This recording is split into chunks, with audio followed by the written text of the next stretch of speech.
할렐루야, 감사합니다. 우리에게 주어진 시간 데살로니가 후서를 공부하도록 하겠습니다.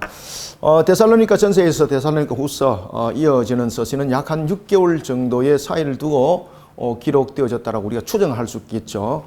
이런 데살로니가 후서는 1장에서는 이미 우리가 이제 개론 때 이제 공부해 왔습니다만은 전체적 부분에서 교회를 향한 어떠한 격려에 대한 부분들, 교회에 대한 위로와 격려 대열의 내용들이 이 데살로니가 후서 속에 전개되어 있는 것을 우리가 볼 수가 있습니다. 특히 이제 데살로니가 후서에서는 보면은 앞에서도 이제 개론 때도 여러분들에게 이제 말씀을 드렸는데 중요한 두 단어가 이제 등장하는데 그것은 바로 믿음이고 그리고 또 하나는 무엇이겠습니까? 그렇죠. 우리의 믿음과 사랑. 특히 이제 믿음은 앞에도 이제 말씀드렸습니다만은 믿음은 상성적 부분에서 신앙 부분에서 우리가 볼 때에 믿음은 상성적 요소, 그러니까 믿음은 누구를 향하는 겁니까? 그렇죠. 믿음은 하나님을 향하는 것이고 그 다음에 사랑은 믿음이 주어진 상태 속에서 사랑인데 이것은 하나의 수평적 부분들입니다. 수평적 부분에 대해서 이것은 사람을 향하여서 우리에게 일어나는 겁니다. 그래서 형제들 간의 교류, 교통 이런 부분들이 사랑에 대한 표현으로 나타나는 겁니다. 그래서 신앙에 대해서 강조를 할 때 믿음의 사랑, 그리고 믿음에 대한 신앙이 바탕을 이루어서 사랑으로 수평적 하나의 구조를 형성하는 그런 부분들의 내용들을 1장이 전개해 나오고 있습니다. 그리고 이제 이런 속에서 사도 바울이 이제 격려를 하게 되고 독려를 하게 되고 이런 부분들을 우리가 볼 수가 있습니다. 특히 이제 우리가 이제 그 데살로니가 교회를 향한 이 서신의 내용들을 보면은 우리가 이제 2장에서 이제 그 내용들을 조금 더 이제 보겠는데 주의 날에 대해서 이제 이야기를 하지 않습니까? 그 주의 날에 대해서 이야기를 할 때에 가장 그 맹점들, 문제점들을 가지고 있는 요소는 결국은 주님의 날을 어떻게 바라보느냐 부분에 대한 것이죠. 그래서 극단적 종말론주의자들은 그 사람들로 하여금 데살로니가 교인들로 하여금 생업을 포기하게 만드는 신앙을 하나님을 바라보게 하는 것이 아니라 신앙을 오히려 사람의 사고적 관점 속에 빠지게 만들고 자신들의 결단 속에서 만들어가고 이런 모습들이 되는 거죠. 그래서 잘못된 종말론이라는 것이 얼마나 우리에게 신앙에 해를 끼치는지는 데살로니가 교회를 통해서 극명하게 나타나고 있는 것을 볼 수 있습니다. 자, 그 전에 오늘은 1장 데살로니가 교회를 향해서 사도 바울이 교회를 위로하고 격려하는 내용이 1절부터 기록되어지는데 특히 이제 1장 1절에 여러분 내용을 보시면은 살전 1장 1절과 그리고 데살로니가 후서 자 1장 1절의 내용들은 보면은 특히 이제 전서의 1장 1절을 보면은 바울과 실로아노와 디모데는 하나님 아버지와 주 예수 그리스도 안에 있는 데살로니가 교회에 편지하노니 이 부분들 있죠, 그죠? 이 부분까지는 똑같습니다. 그리고 이제 후서는 보면은 데살로니가 전서에 대한 부분들에서 후서는 전과 후로 나눴을 때에 1장 1절에 대한 그 내용들은 데살로니가 후서는 전체적인 부분에서 1장 1절은 데살로니가 부분에 대해서 1장 1절과 동일하고 그 다음에 이제 1장 2절이 전과 후로 나누면 이제 1장 2절이 이제 후로 되는데 데살로니가 전서 1장 1절에 있는 내용들을 데살로니가 후서에서는 1장 1절과 2절로서 나누어서 이야기를 하게 되는 거죠. 그래서 1장 1절과 1장 1절 이 부분들은 똑같습니다. 그런데 이제 1장 2절 부분들은 여기 있는 1장 1절의 후미에 있는 부분들이 2절에 오는데 이 부분들은 조금 내용들이 달리 전개되고 있지만은 전체적인 부분들은 전부 다 포괄적인 내용들을 함께 담고 있습니다. 자, 봅시다.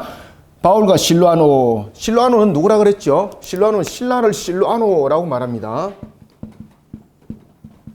실로아노는 신라를 말하는 겁니다. 실로아노와 디모데는 하나님 우리 아버지와 주 예수 그리스도 안에 있는 데살로니가인의 교회에 편지하노니. 자, 여기서 이제 데살로니가 교회에 편지하는 이유는 무엇이겠습니까?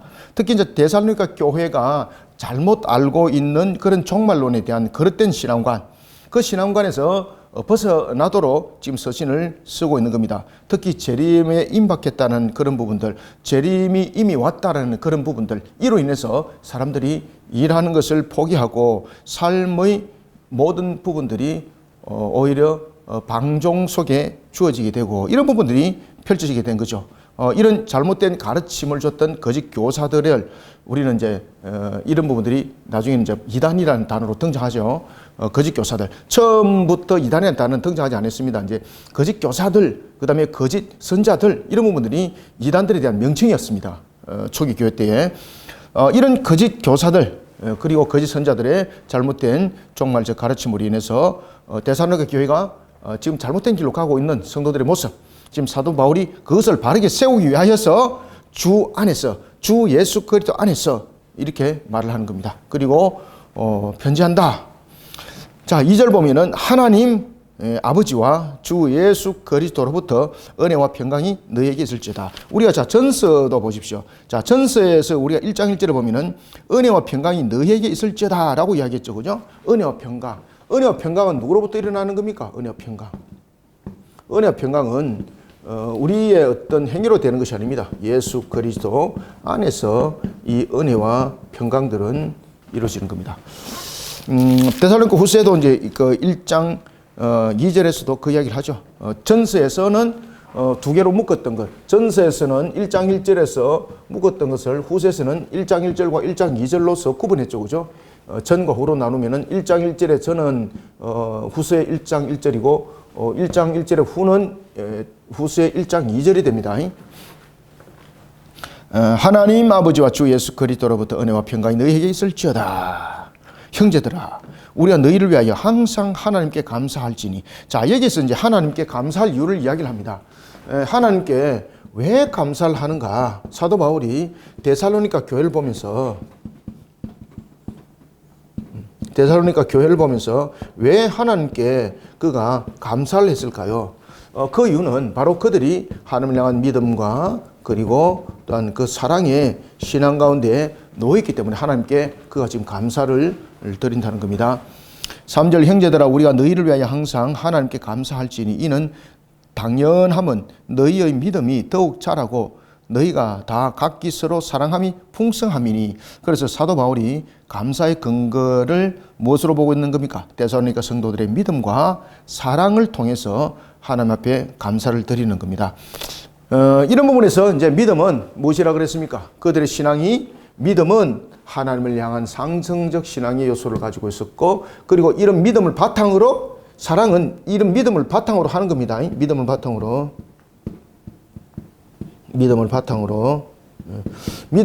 한 이 사랑들이 형제들을 향한 수평적 모습으로 신앙이 나타나니 얼마나 감사하냐 이 말입니다. 그래서 감사하다 이 말입니다. 감사합니다. 이렇게 말을 하는 겁니다. 4절 그러므로 너희가 견디고 있는 모든 박해. 자, 그러면은 결국은 봅시다. 지금 사도 바울이 데살로니가 교회를 향해서 편지를 쓰지 않습니까? 그리고 그가 참으로 하나님 앞에 감사와 영광을 올려드립니다 라고 이야기를 할 때 데살로니가 교회의 믿음과 사랑이 견고하게 세워졌음으로써 참으로 감사하고 그리고 하나님 앞에 그가 감사를 올려드린다고 말하고 있는 겁니다. 특히 데살로니가 교회가 5절에서 4절에서도 보면은 박해와 환란 속에 있다 그랬죠. 그죠? 박해와 환란이 그 속에 놓여져 있는데 그들이 박해와 환란을 어떻게 그들이 견뎌나가고 이겨나갔다는 거죠. 바로 믿음과 사랑입니다. 하늘을 향한 믿음이라는 상승적 신앙과 그리고 믿음을 바탕으로 한 사랑이라는 수평적 신앙을 통해서 이 박해와 환란을 지금 이겨나가고 있다는 겁니다. 이게. 4절 그러므로 너희가 견디고 있는 모든 박해와 환란 중에서 너희 인내와 믿음으로 말미암아 하나님의 여러 교회에서 우리가 친히 자랑하노라. 그래서 이들이 이런 박해와 환란을 이길 수 있는 것은 하나님을 향한 믿음 속에서 상승한 신앙, 그 다음에 형제를 향한 수평적 사랑을 통해서 이 속에서 무엇이 삭트는 겁니까? 그렇죠. 여기서 이제 인내가 삭트게 되는 것이죠. 인내가 삭트게 된다.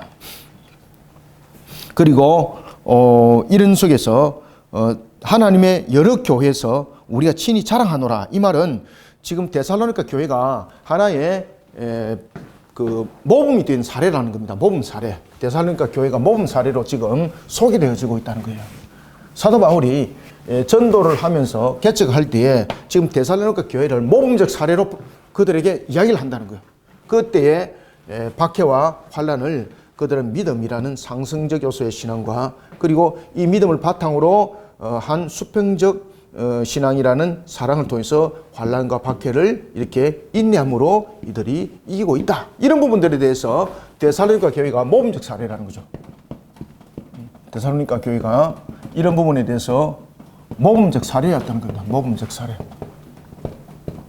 모범적 사례로서 사도 바울이 소개를 하고 있는 겁니다.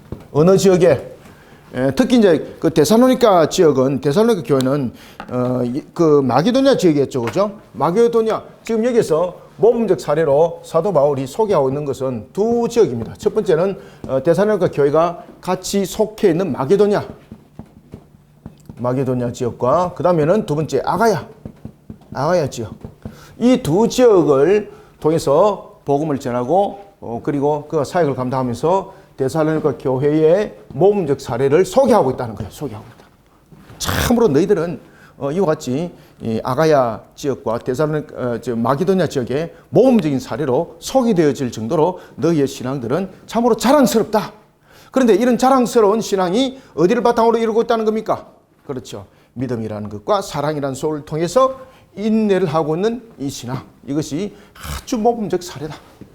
그 이야기를 사도 바울이 하면서 데살로니가 교회를 위로하고 격려하는 것이죠.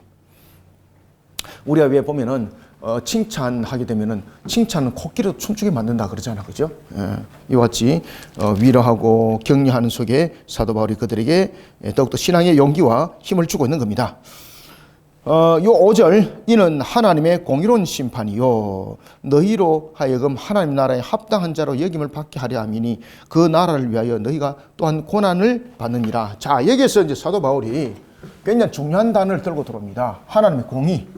하나님의 공의와 고난입니다. 여기에서 우리가 대체로 우리가 공의 그러면은 심판에 대한 부분들로서만 우리가 많은 인지를 하고 있는데 사도 바울이 그렇게 말하고 있지 않습니다. 여기서 하나님의 공의라는 것은 두 가지 측면에서 그 내용을 포함을 하고 있는데 하나는 그 행위를 통해서 모든 것들은 이 공의는 생각뿐만 영적뿐만 아니라 영육 간의 모든 부분들이 이 속에 함께 공의 속에 우리의 행위가 사람의 행위가 이 속에 젖어들게 되고 그 속에서 이 공의는 일어나게 되는 겁니다.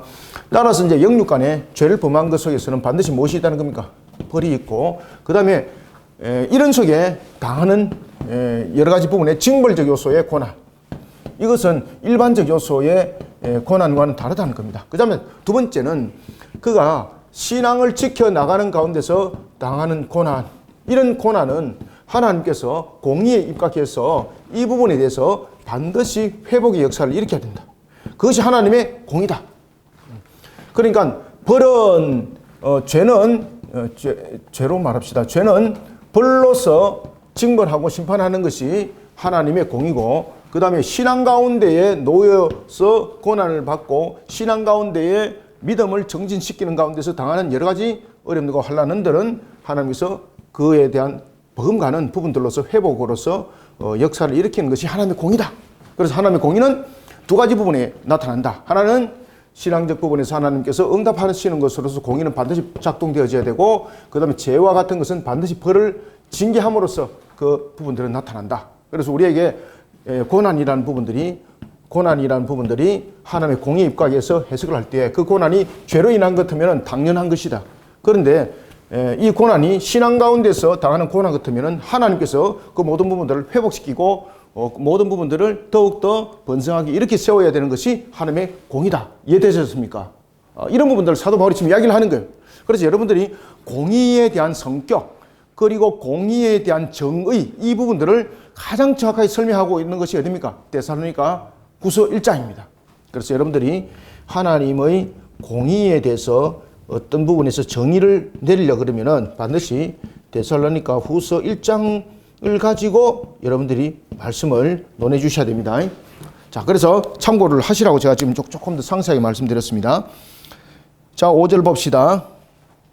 이는 하나님의 공의로운 심판의 표요 너희로 하여금 하나님의 나라에 합당한 자로 역임을 받게 하려 함이니 그 나라를 위하여 너희가 또한 고난을 받느니라. 현재 당하고 있는 고난이 하나님의 무관심에 의해서 일어나고 있다면 이건 안 맞다는 거죠. 현재 일어나고 있는 것이 무관심 속에서, 하나님의 무관심 속에서 고난을 당하고 있다? 아니라는 겁니다. 모든 고난은 하나님의 공의에 입각해서 옵니다. 하나님의 공의에 입각해서. 아시겠죠? 그죠? 공의에 입각해서. 그런데 그 고난이 자신의 죄로 인한 것 같으면 그건 형벌이다. 그 고난은. 그런데 하나님께서 이 고난 속에 절대 하나의 아무 생각 없이, 아무 관계 없이 마치 여러 가지 부분에서 무심한 것처럼 그렇게 하고 있지만은 사람들이 볼 때 느끼지만은 절대 그렇지 않다. 그래서 신앙 가운데 당하는 고난은 이 속에는 더욱더 정금처럼 들어서는 것이고 더욱더 하나님께서 그에게 믿음을 상승시키는 요소의 부분에 대해서 반드시 하나님께서 회복으로 응답하는 것이, 더욱더 값진 것들로 응답하는 것이 하나님의 공의다. 아시겠죠? 그죠? 그것이 하나님의 공의의 정의입니다. 고난이 하나님의 나라로 들어가기 위한 어떤 부분에 대해서 하나님의 나라를 위해서 하나님의 나라 확장을 위해서 능동적 자세를 취함으로 자신이 당하는 고난이 있죠. 그죠? 이런 부분들의 고난은 하나님께서 그것을 갚아주는 것이 공의다. 공의다. 그래서 우리가 제가 신앙관계에서 이야기를 했죠. 그죠? 하나님의 나라를 위해서 일하는 과정 속에서 일어나는 이 고난은 하나님께서 반드시 이것을 갚아줘야 되는 것이 고난에 대해서 다른 것들로 갚아줘야 되는 것, 가장 값진 것들로 갚아줘야 되는 것이 하나님의 공의에 대한 정의다. 그 이야기입니다. 그러니까 이 데살로니가 교회 속에서 그들이 믿음과 사랑 가운데에 지금 인내하고 당하는 고난 속에 무엇이 있다는 겁니까? 소망이 있고 희망이 있다는 거예요. 그러면서 데살로니가 교회를 위로하고 격려하는 거예요. 그냥 단순하게 조금만 더 참아라, 조금만 더 참아라 이런 이야기가 아니에요. 좀 명확하게 하나님의 공의에 입각한 부분들을 그가 대입을 시키면서 지금 우리가 데살로니가 교회가 당하는 고난은 무슨 고난이라는 겁니까? 그렇죠. 그래서 데살로니가 교회가 당하는 고난은 믿음과 사랑을 바탕으로 하여서 신앙 가운데 당하는 고난, 인내하는 속에서 지금 이 모든 부분들은 일어나고 있다. 그러니 하나님의 나라를 굳건하게 세워나가는 측면에서 너희가 당하는 그 고난은 하나님의 공의에 입각해서 죄로 인한 별이 아니다. 그 공의는 반드시 하나님께서 회복시켜 줘야 될 공의다. 만약에 이것이 회복이 안 된다면 하나님은 공의롭지 못하다. 이런 정의를 내리는 겁니다.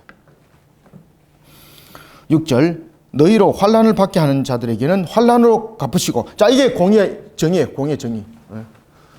너희들에게 환난을 입게 하는 자들은 그 환난은 무엇입니까? 데살로니가 교회를 향하여서 핍박하고 박해하는 자들이죠. 그렇죠? 신앙 가운데 달려가는 그들을 박해하고 핍박하는 그들 속의 환난. 그 환난을 받게 하는 자들은 하나님께서 환난으로 갚는다. 이것이 공의의 정의다. 그죠? 공의의 정의. 공의의 정의. 공의에 대한 정의. 옆에 써놓으십시오. 공의에 대한 정의. 정의. 너희로 환난을 받게 하는 자들에게는 환난으로 갚으시고 라는 것은 그리스도인을 고통스럽게 만들게 한 자는 하나님께서 보응하신다는 겁니다. 이것이 보응한다는 것은 단순히 그냥 감정적 부분에 대해서 만약에 보응한다면 이건 공의가 아니에요. 여기서 보응은 무엇을 말하고 있는 겁니까? 공의에 입각함입니다. 공의에 입각함. 공의에 입각함. 그래서 6절에서 갚는다는 것은 무엇입니까? 공의에 입각한 공의의 정의입니다. 공의의 정의. 공의의 정의. 자, 7절. 환난을 받는 너희에게는. 그러면은 우리가 지금 받는 환난은 어떤 환난인가? 죄로 인한 벌이 아니라는 거죠. 자, 그러면은 데살로니가 교인들이 지금 받는 그 환난은 신앙을 지켜나가고 하나님의 나라를 확장시켜 나가는 측면에서 지금 받는 환난이죠. 그죠? 고난이죠. 그 부분들을 하나님께서 어떻게 회복시키고 어떻게 보상하는가 보십시오. 무엇으로 응답하는 겁니까? 하나님의 공의가 안식으로 하나님의 공의가 응답하는 거예요. 만약에 이렇게 응답하지 않는다면 하나님의 공의는 공의롭지 못하다.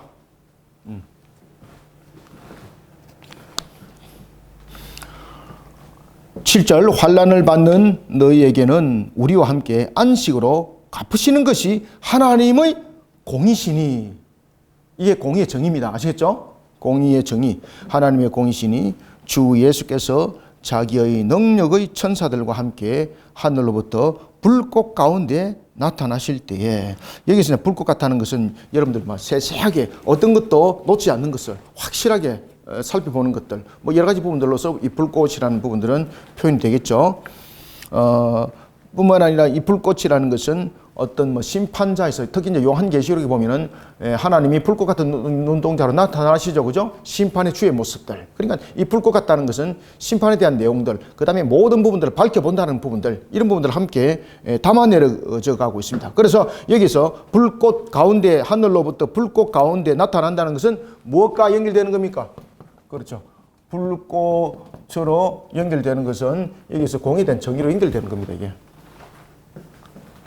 불꽃 가운데 나타나실 때에 하나님을 모르는 자들, 우리 하나님을 모르는 자들과 우리 주 예수의 복음에 복종하지 않는 자들에게는 무엇을 내리는 겁니까? 형벌을 내리시리니. 이것이 공의에 대한 정의입니다. 그죠? 죄에 대해서는 반드시 벌로서 징벌하는 것이 하나님의 공의예요. 그런데 신앙 가운데 당하는 고난에 대해서는 회복을 일으키는 것이 하나님의 정의예요. 하나님의 공의예요. 다시 말씀드리면은 하나님의 공의에 대한 정의는 죄에 대해서 벌만 하는 것이 아니라 신앙 가운데서 당하는 부분들을 회복시키는 것으로서 이 부분들은 반드시 나타나는 거예요. 그래서 하나님의 공의는 하나의 두 가지 형태로서 이 내용들이 나타난다. 그래서 신앙 가운데 고난을 받는 자들은 어떻게 회복시킬 것인가? 안식으로 공의가 응답한다. 8절, 하나님을 모르는 자들. 그래서 하나님을 모르는 자들, 그리고 우리 주 예수의 복음에 복종하지 않는 자들은 하나님께서 왜 형벌을 내리는가? 이건 봉이 어떤 감정 또는 기분에 의해서라는 것이 아닌 것이죠. 무엇에 입각했다는 겁니까? 그렇죠. 공의에 입각했어. 공의에 입각했어. 그럼 그들에게 왜 벌이 가는가? 하나님을 모른다. 지금 여기에서 이제 하나님을 모르는 자들, 그리고 우리 주 예수의 복음에 복종하지 않는 자들, 이런 자들은 전부 다 누굽니까? 그렇죠. 유기된 자들입니다. 구원의 반열에 들어서지 못한 자들입니다. 구원받지 못한 자들입니다.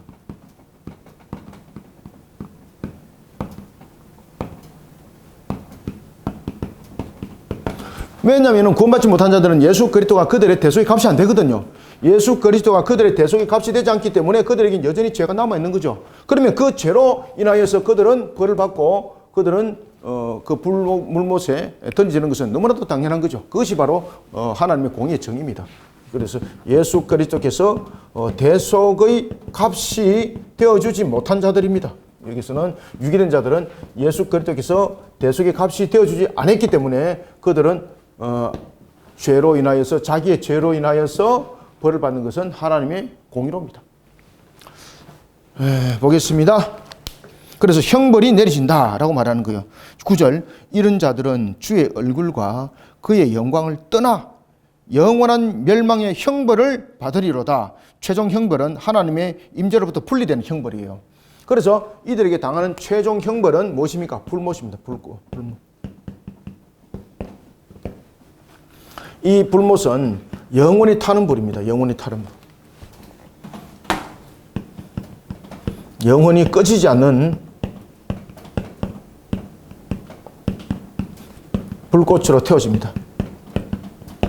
영원히 꺼지지 않는 불꽃으로 태워지면서 영혼과 육체를 다 태우는 겁니다. 그런데 태우는데, 이 태우는 것은 하나의 태우는 역할을 하지 않고, 이 꺼지지 않는 불꽃은 무엇으로 작용합니까? 그렇죠.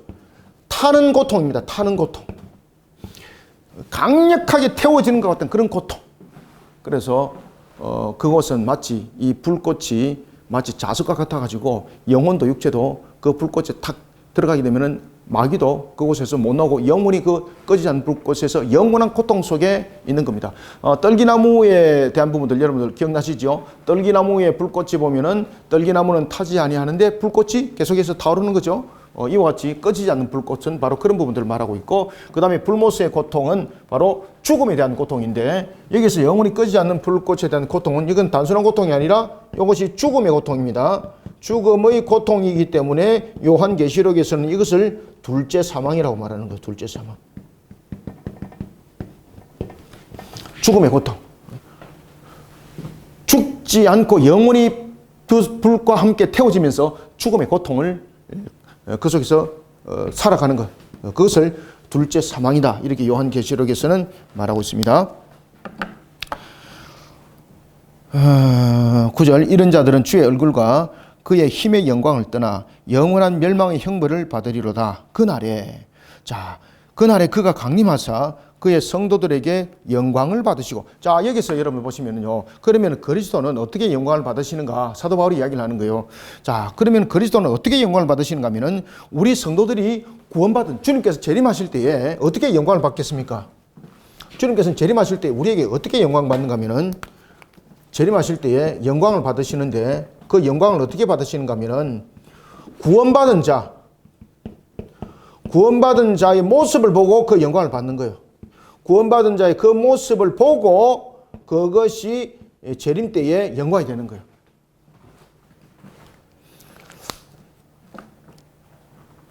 (10절) 그날에 그가 강림하사 그의 성도들에게 영광을 받으시고. 재림 때에 어떻게 성도들에게 영광을 받는다 그랬습니까? 재림 때에 예수 그리스도께서 재림하시죠, 그죠? 예수 그리스도께서 재림하실 때에 어떻게 영광을 받으시는가 하면요, 구원받은 자의 모습 그 자체를 보고 영광을 받는 겁니다. 우리가 어떤 행위를 통해서 영광을 얻을 수 있고 이런 것도 아니거든요. 어떤 물질을 갖다 바치고 이게 아닙니다. 여기서 그의 성도들에게서 영광을 받는다는 것은 구원이 완성된 성도들 모습 그 자체가 그리스도께 영광이 됩니다. 이해됐죠? 구원받은 자의 모습 그 자체가 영광이 되는 겁니다. 구원받은 자의 모습 그 자체가 영광이 되는 겁니다. 그래서 그리스도께서는 이 영광을 받으시는 거예요. 재림 때. 아시겠습니까? 저와 여러분들이 예수 그리스도를 믿는 믿음 속에서 세워진 그 모습 그 자체가 영광이 되거든요. 그 자체의 영광의 모습을 주님은 재림하셔서 그 영광의 모습을 받으시는 거예요.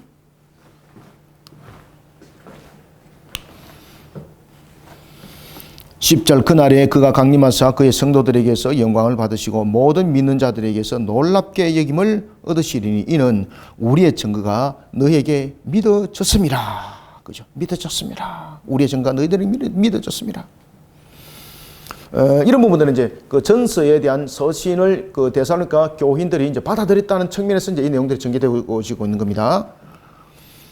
11절 이러므로 우리도 항상 너희를 위하여 기도함은 우리 하나님이 너희를 그 부르심에 합당한 자로 여기시고 모든 선을 기뻐함과 믿음의 역사를 능력으로 이루게 하시고. 자, 여러분들 여기서 보시면은 이러므로 우리도 항상 너희를 위하여 기도하는 거죠. 그리고 우리 하나님은 너희를 그 부르심에 합당한 자로 여기시다는 거죠. 자, 그러면 여기서 근본적으로 모든 부분에 대해서 성인에 대한 주체가 이 합당하게 여김을 한다는 부분에서 이 하나의 성인을 하는 거죠. 그죠? 성인을 하는 거. 성인을 하는 것의 주체가 누구인가 묻는 겁니다. 사도 바울. 하나님입니다. 하나님입니다. 그래서 근본적 부분에 대해서 모든 것에 대해서 성인을 하고 합당하게 여기고 부르심에 대해서 우리를 부르고 그리고 또한 부르심에 대한 합당한 것도 우리의 자격으로서 합당함이 없다. 그 전부 다 모든 부분들은 하나님께서 성인하심으로 이루어지는 것인데 그 성인한 것의 주체는 하나님입니다. 그러니까 결국은 이 성인하는 것의 주체는 하나님이라는 걸 통해서 사도 바울이 하나님의 은혜를 전적 은혜를 이 속에 우리에게 전해주고 있습니다. 하나님의 은혜인데 이 은혜가 전적인 은혜다.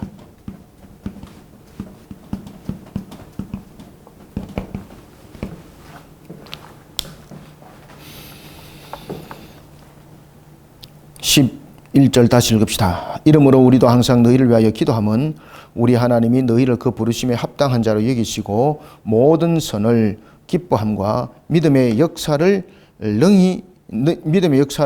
능력으로 이루게 하시고. 그래서 첫 번째는 모든 근본적으로 부분에서 성인에 대한 주체는 하나님이시고, 그 다음에 또한 두 번째는 보면은 이루어지는 부분에서도 마찬가지입니다. 성도들 자신이 스스로 모든 것을 성취하는 것도 아니죠. 그죠? 가시적인 주체 또한 근본적인 주체는 하나님이라는 거죠. 그래서 전적인 하나님의 은혜를 이 속에 담아내어 가고 있습니다. 그러니까 우리가 하나님으로부터 부름을 받고 합당한 자로 여김을 받은 것들, 그 다음에 우리가 모든 선에 이르게 된 것들, 그 다음에 믿음의 역사 가운데 우리가 놓여지게 된 것들, 이 모든 것들이 주체가 누구라는 겁니까? 하나님이다, 하나님이다. 그죠? 그러니 우리의 행위로 되어진 것이 아니라 전적인 하나님의 은혜로 말미암았다라는 것을 사도 바울이 또한 강조하고 있습니다. 자, 12절 읽고 마무리합니다. 우리 하나님과 주 예수 그리스도의 은혜대로, 제가 말씀드렸죠, 그죠? 우리 하나님과 주 예수 그리스도의 은혜대로 우리 주 예수의 이름이 너희 가운데서 영광을 받으시고, 그래서 주님 자신이 성도들 가운데서 성도들이 영광을 얻도록 기도하고 있는 겁니다. 그래서 오늘도 하나님 우편에서 주님께서는 우리를 위해서 기도하고 있는 거예요. 기도하고 있는 거예요. 그리고 우리에게 영광이 얻어지도록 기도하고 있는 거예요. 그리고 그 결론을 통해서 또한 영광을 받으시는 거예요. 그리스도의 은혜대로 우리 주 예수의 이름이 너희 가운데서 영광을 받으시고 너희도 그 안에서 영광을 받게 하려 함이라. 은혜의 기준은 인간의 공로가 아닙니다. 앞에서 제가 말씀드렸죠, 그죠? 지금 이 내용을 계속해서 이야기하고 있는 거예요. 이 내용을. 그래서 은혜의 기준은 인간의 공로가 기준이 아니고 오직 하나님과 예수 그리스도 안에서 모든 것이 이루어지고 그 기준은 세워진 전적인 은혜다. 이 내용들을 우리에게 설명을 하고 있습니다. 자, 이런 속에 데살로니가 교회를 향해서 위로하고 격려하는 후서 1장을 공부했습니다. 자, 이제는 다음 주에 2장을 통해서 그러면은 그 당시에 이제 종말론 부분에 대해서 어떤 하나의 잘못된 종말론들이 진행되어져 있었는지 이미 뭐 앞에서도 말씀드렸습니다만은 텍스트를 보고 이제 하나하나 내용들을 전개해 나가도록 하겠습니다. 감사합니다. 수고하셨습니다.